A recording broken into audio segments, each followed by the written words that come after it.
My name is McKenya Penn. I'm 26 years old. I'm from Salem, Massachusetts. I knew I was trans when I was 15 years old, but I waited to say something until I was 16.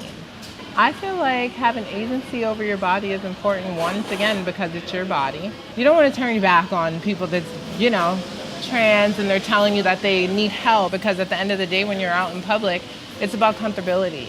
And I'm trans myself, so I know how it feels. When I wasn't through the change, I just felt weird being in public. Like, okay, this is not me. I need to take the steps so I can feel comfortable in my skin. And now I'm here and I feel great. I think Planned Parenthood providing the hormone therapy for the trans community is good because, one, they're letting you make the decision for yourself. You don't have to go through, the counseling meeting and wait to get approved. You know yourself.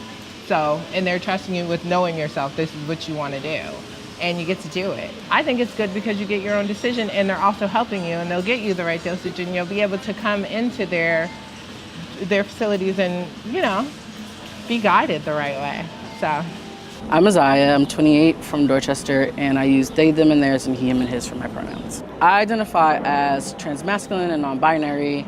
I think those are the words that fit the best. I think my gender is a bit more complex than that, but those are the words that I use. So I received support from chosen family, so my biological family really didn't understand being trans or being queer at all. And so I had to find another family, so I had queer siblings, a queer mom, a queer dad, and I found that support at a community center. My experience accessing gender-affirming hormones was sort of a long process, but that's because I wanted it to be a long process. At the time when I started hormones, you had to go to therapy for a minimum of 3 months to be able to get a letter from a therapist to be approved for hormones. But I decided to go to therapy for over a year. I just really wanted to talk through what I was feeling and really process that before I made the decision to take hormones. Hormones are life-changing in a number of ways. And a lot of the ways that trans folks are looking for hormones to be life-changing are really positive ways, but there are also other things to consider.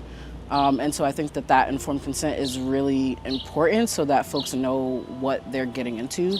I know for me, something that came up in my informed consent was the possibility of not being able to have children in the future.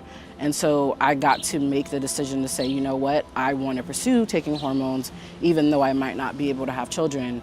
And sometimes I think back on what if I hadn't been told that and I had made the decision to take testosterone and then was later told oh, you can't have children, and how I might have felt. So that was really a really important thing for me. I'm Briar. I'm 19 years old. I'm from Massachusetts and my pronouns are they, them. I identify as non-binary, specifically agender, I guess, if I had to put a word on that. So I went to Catholic school for 8 years. As soon as I got out, I learned what trans people were, and I was oh, I'm one of those. So I guess I was 13 when I definitively had a word for it. Yeah, tattooing is obviously really important to me because it's a way to interact with other trans people's bodies, and I think tattooing and getting tattoos has been a super important way to take control of my body again. Or giving queer people art to decorate their bodies and just to kind of reflect different experiences they've had is kind of a way of caretaking that I really like to engage in. I'm a musician now, and I wasn't when I was younger, so that made it more complicated too because it changes your voice a lot.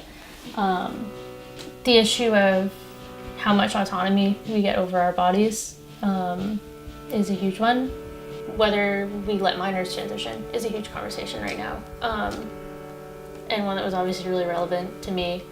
I wanted to transition and go on hormones from that young age. As a minor, you have to go to at least 6 months of gender therapy, whatever that means, to make sure that you're not going to regret it. and there was only one in our area, and she didn't believe in non-binary people. For a while, I actually identified as a trans man. I think not because I thought I was one, but because I thought I had to be to get what I needed. There were no adults like advocating for me, and my parents certainly weren't doing it. So I was hospitalized when I was 14, very clearly because of like being trans and not getting any help. But they also didn't really do anything to intervene. So even though like they were told upon discharge that they were supposed to like start the hormone process, they didn't, because like ultimately it's like the parents' decision. Trans people are asking to have agency and autonomy over our bodies in a very similar way that people want agency over their reproductive health care, in the same way that they get it through Planned Parenthood. I think that's why it's really fitting that Planned Parenthood is deciding to, you know, help trans people get hormones, is because they're very similar in the ways that they are both ways that we take control how our bodies work and how our bodies are used and how they feel. To deny one is kind of like a slippery slope to denying the other. They have all this gatekeeping in place to make sure that you're not making some awful decision that will ruin your life if you end up being cis. But it's like they have this perception that like transitioning and being trans is this awful thing that you want to make sure is not the case, when really what we just need is for someone to tell us that we can make decisions about our body. Yeah, my name is Renee Vallejo. I'm from Austin, Texas. Just turned 25 years old 2 days ago, and my pronouns are they, them, theirs series. I identify as trans, masculine, non-binary.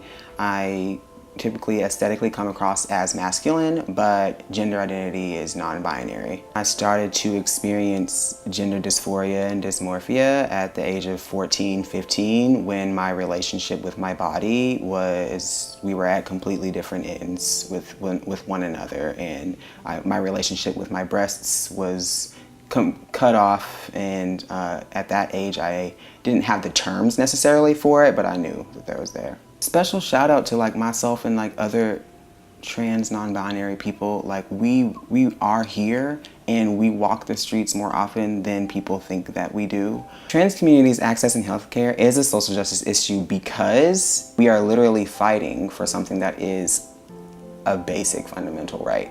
And when we are having to fight for something that we shouldn't have to put our gloves on for, it becomes a social justice issue.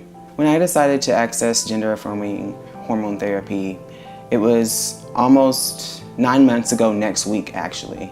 And it was a fairly quick decision on my part. It is already very hard for trans communities to access it in the first place, whether that be from a financial state and personally of their own, or it be they have no idea where to access these things, what locations to find, or finding a good perception of safety with a medical team. It's very important for Planned Parenthood to provide these services and resources to the communities because we are looking for them. My name is Cristobal Miele Gonzalez. I am about to be 26 years old. My preferred gender pronouns are she, her, hers, and I have dual nationality. I was born here, but my parents are from Colombia, so we often go back and forth when I get the chance. Oh my God, it was always like a feeling that there was something off about me, and I couldn't like pinpoint it. Here in East Boston is traditionally like Hispanic, conservative, religious, so I didn't have any connections to the gay community. I didn't know what transgender was. Like, I didn't know that I was different until other people started pointing out that I was different. As I grew older, I was kind of starting to feel like a disconnect between my gender and my sex. I knew that the way that I was developing wasn't the right way that I should have been developing. I knew that, as I was going through puberty, that I felt as though that wasn't the puberty for me.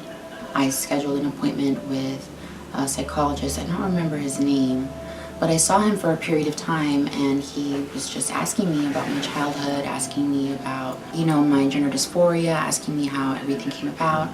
So took a while. I just remember being so frustrated because I was like, oh my God, like you guys are basically quizzing me, like asking me if I know who I am. For us to have these resources available, it's very affirming because society looks at us and says, hey, these are people in need. These are people who require services just as everybody else require health care. You know, they have every right to do with their bodies as they please. They know their bodies better than anyone else. It's important for us to have access to health care and to feel as though we have people who we can turn to who can properly, you know, give us that access and monitor us and make sure that we're happy and that we're healthy. I think it's the least that can be provided for us. You know, we're human just like everybody else.